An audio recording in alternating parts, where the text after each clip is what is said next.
Hi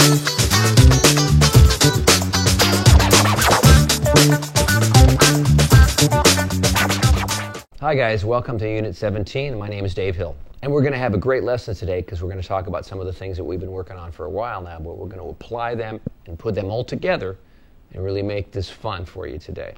Okay, I hope you've been practicing a lot at home and you've been working on your major scale patterns because we're going to review them today and we're going to make sure that you're keeping up with learning all the patterns. Okay? So, the last time we talked about major scales, we talked about the interval of a fourth, and we were going to practice that for homework. Remember this one that went like this?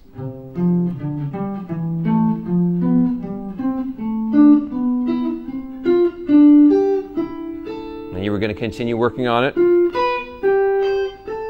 going up and coming down.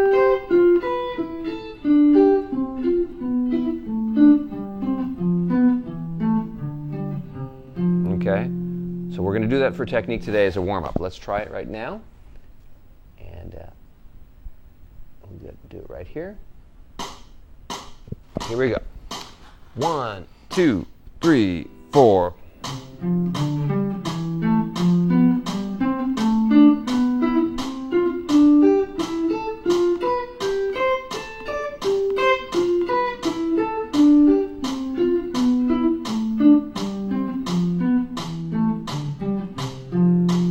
Okay? Now you might be getting to the point where you want to play it faster. That's okay. That's good. If you want to bring that up a little bit, let's do that faster. But you've been doing thirds for a while now, so let's give you a chance to do thirds and do that faster. And show me what you're doing, okay? So I think you can probably do thirds. Maybe about there. Let's see how the thirds are going. Okay, here we go. 2. 1, 2, 3, 4.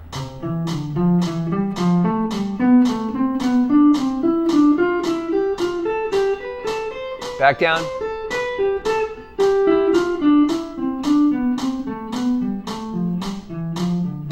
Let's do it again.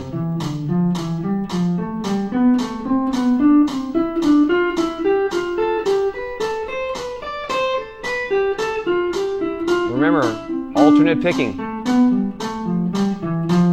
One more time.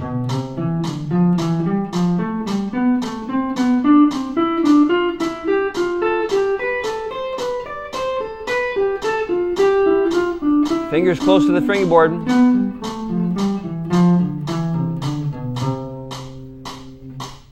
Okay, so there you go. That was your thirds. We've already done that, but you've been practicing that, so you've gotten better at it. And I just reviewed fourths. Okay, now of course I want you to do that in other patterns.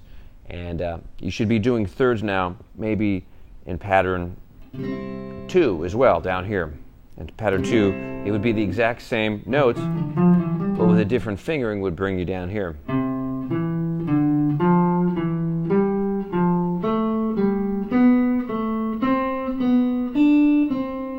As you get to this fingering, you got to switch with your first finger, and then turn around.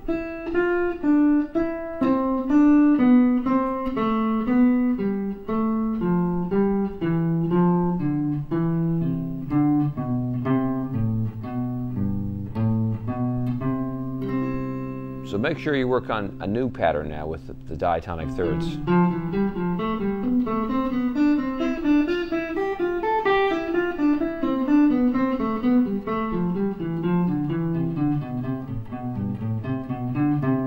Okay, so that would be a good one because every pattern has its unique fingering challenges that you want to get down. Okay, so now that we've talked about our warm up and we've reviewed our intervals, let's go over an assignment I gave you a while ago in one of our previous lessons, and that was the idea of putting all of your scales together, all your patterns together, and trying to stay in one position and play all 5 scales together.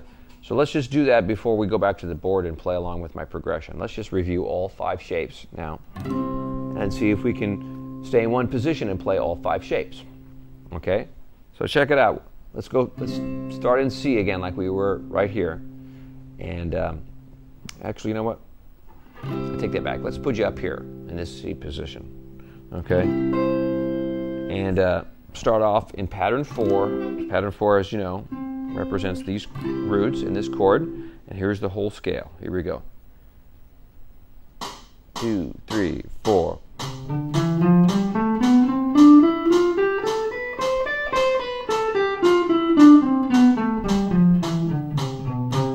Okay, so play the chord to review that and the scale we just played.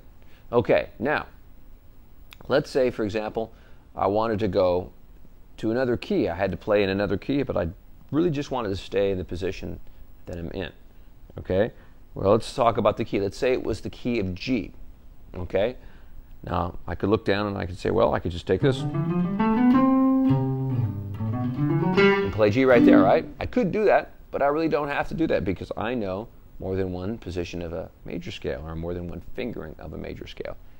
So all I have to do is think about a G chord I could play here, and I go, okay, well, there's the G root, or the roots, and that pretty much lines me up perfectly for a pattern 1 major scale. And that's perfect because I just played C right here. So now I've got G, and it's right underneath my finger, so that works out really well. So here's G major.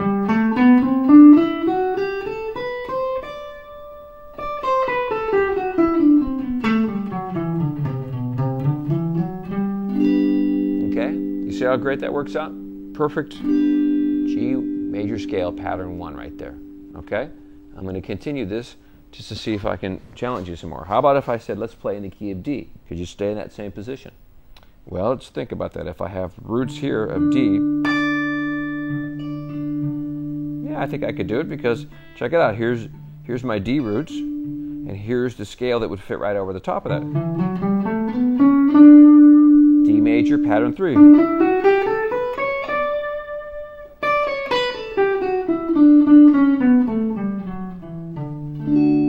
That works out really well because I've got, I just played G and now I'm going to go to D and I haven't had to move at all, and I started in C. So I'm really not having to move at all, and I'm playing through 3 different keys now. So here's the D scale again, in this position, in this tempo. 1, 2, 3, 4.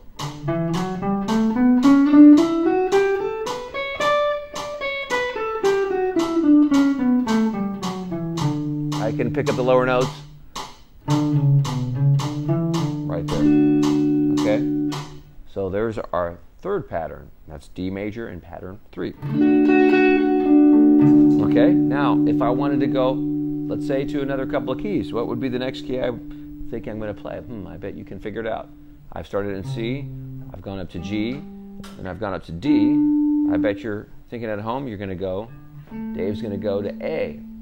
Indeed, you're right. That is what the next key I'm going to make you play. I want you to think about an A major scale in this position.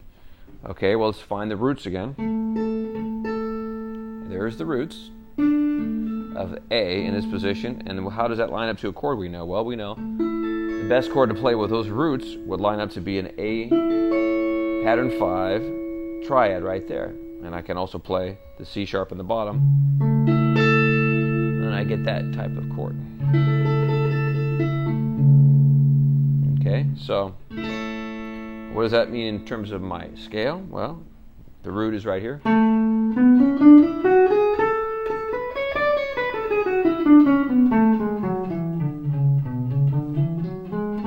And there it is, the whole scale starting from the root on the 4th string. Okay?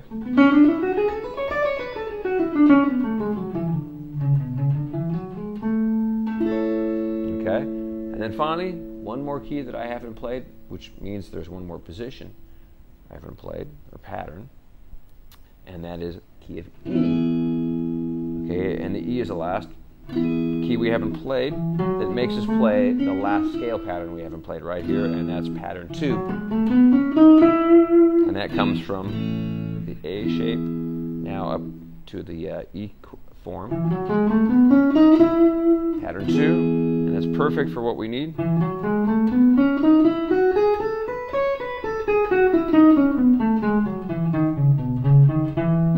Okay, let's play that along with my metronome. Here we go. 3, 4, 2, 3, 4.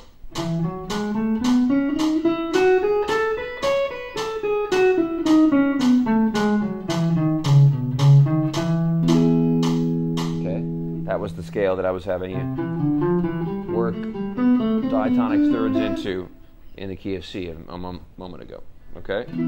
So that's basically the five major scale patterns, okay, played in one position now. Okay?